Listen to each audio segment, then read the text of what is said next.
लेकिन फिर सवाल आता है कि आखिर फिर भी प्रदूषण बढ़ क्यों रहा है? अगर दिल्ली सरकार इतने सारे काम कर रही है, फिर भी प्रदूषण इस समय ठंड के मौसम में 300, 400 से ज्यादा क्यों बढ़ जा रहा है? यह हर दिल्ली वाले के मन में सवाल आ रहा होगा कि आखिर यह प्रदूषण इतना बढ़ता कैसे है, कारण क्या है? भाई पहले डीजल के जेनसेट चलते थे, उनका धुआं बंद हो गया बिजली से, जो ग्रीन बेल्ट था वो बढ़ गया, तो वो ज्यादा ऑक्सीजन छोड़ रहे हैं दिल्ली के अंदर। दिल्ली के अंदर अब इलेक्ट्रिक वाहन आ रहे हैं, तो पोल्यूशन कम ही कर रहे हैं। दिल्ली के अंदर हम ये जो एंटी डस्ट कैंपेन चला रहे हैं, इतना सघन कैंपेन तो कभी नहीं चलता है, और ना आज भी नहीं चलता है एनसीआर के अंदर। फिर आखिर प्रदूषण क्यों बढ़ रहा है, उसकी वजह क्या है? पिछले साल इसी महीने में 24 अक्टूबर से और 8 नवंबर के बीच में ये स्टडी की गई थी, इसी बात को समझने के लिए कि आखिर दिल्ली के अंदर प्रदूषण इस समय क्यों बढ़ता है। क्योंकि अगर हम समझेंगे नहीं तो समाधान की तरफ नहीं पहुंचेंगे। ये सीएससी की स्टडी हुई 28 अक्टूबर से लेकर के और 8 नवंबर के बीच में। ये सीएससी की स्टडी क्या कहती है? ये सीएससी की स्टडी ये कहती है कि ये दिल्ली के अंदर जो प्रदूषण है, उस प्रदूषण में 31% दिल्ली के लोकल जो सोर्स हैं उनका पोल्यूशन है। लोकल सोर्स क्या? व्हीकल पोल्यूशन का, जो गाड़ियां दिल्ली में चलती हैं उनका पोल्यूशन। दिल्ली के अंदर जो कंस्ट्रक्शन होता है, डस्ट पोल्यूशन, उनका कंट्रीब्यूशन। ये स्टडी कहती है कि जो 31% जो ये पोल्यूशन है, उसमें से 51% दिल्ली के अंदर व्हीकल पोल्यूशन, जो गाड़ियां चलती हैं, जो 31% का 15% है, वो पोल्यूशन गाड़ियों से होता है। इसके बाद 13% डस्ट पोल्यूशन का है।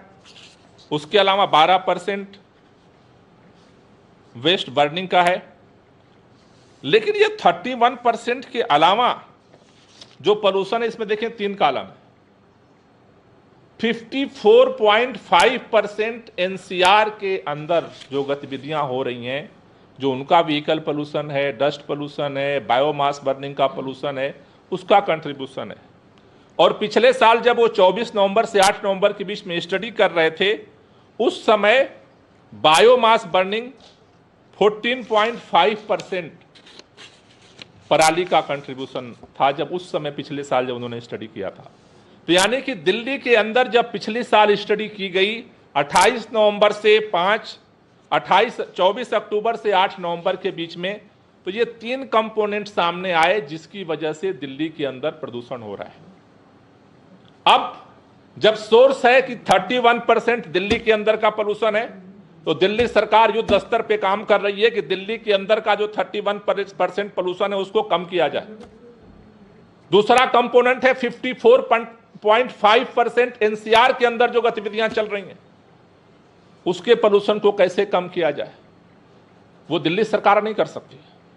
उसके लिए हमें सहयोग चाहिए केंद्र सरकार का, उत्तर प्रदेश की भाजपा की सरकार का सहयोग चाहिए, हरियाणा की भाजपा के सरकार का सहयोग चाहिए।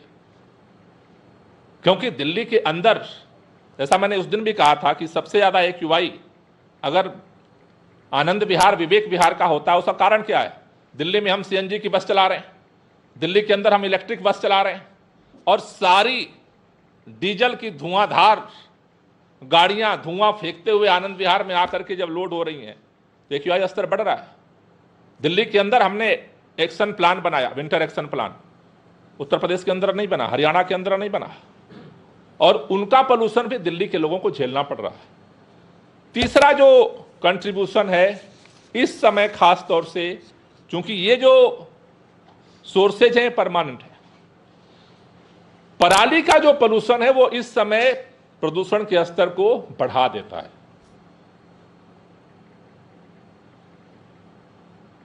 उत्तर प्रदेश के अंदर पराली जलती है, हरियाणा के अंदर पराली जलती है, लेकिन चूंकि सबसे ज्यादा धान की खेती पंजाब के अंदर होती है, 60 लाख एकड़ में पंजाब के अंदर खेती होती है, पंजाब के अंदर जो धान की खेती होती है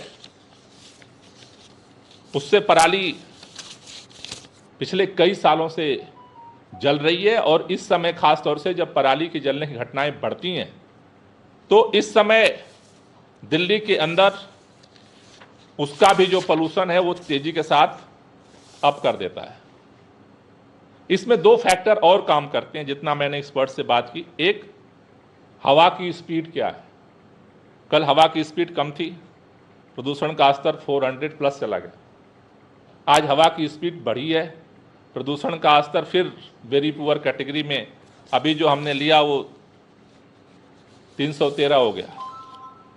दूसरा, टेम्परेचर। जब टेम्परेचर कम होता जाता है तो कणों की सघनता बढ़ती जाती है। तो अभी के दौर में जो नॉर्मल, जैसा मैंने कहा, एक दिल्ली के अंदर के सोर्सों का पोल्यूशन, दूसरा एनसीआर के सोर्सेज का पोल्यूशन, तीसरा पराली का पोल्यूशन, अगर इन तीनों घटक के साथ साथ अगर टेम्परेचर गिरता है और हवा की स्पीड कम हो जाती है तो तेजी के साथ दिल्ली के ऊपर और एनसीआर के ऊपर एक चादर छाती है, जिसकी वजह से पोल्यूशन का स्तर सीवियर कैटेगरी में पहुंच जाता है।